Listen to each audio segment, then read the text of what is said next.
Bananas. They're yellow, squishy, and according to your mom, a healthy snack.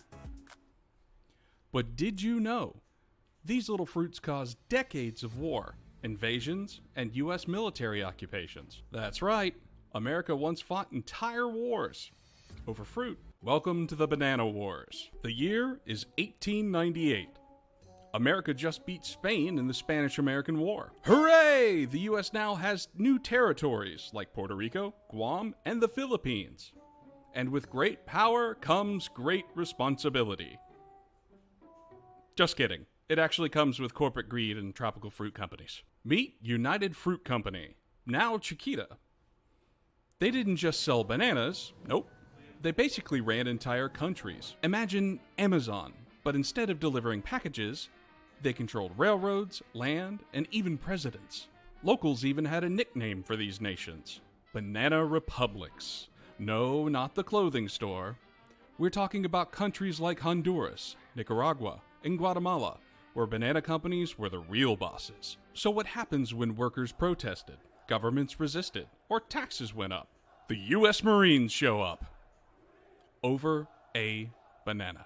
From 1898 to 1934, the U.S. sent troops into places like Cuba, Panama, Nicaragua, Honduras, Haiti, the Dominican Republic.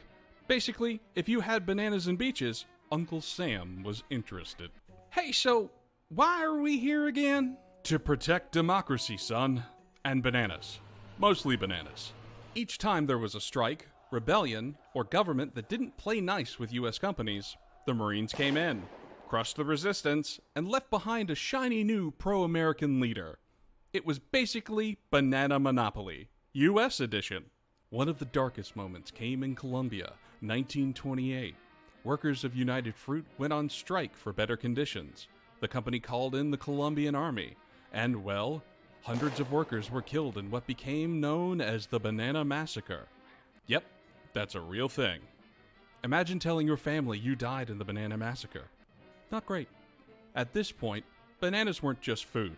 They were basically a weapon of mass distraction. By the 1930s, the U.S. had occupied multiple Latin American countries for years. Local people? Angry. Banana companies? Rich.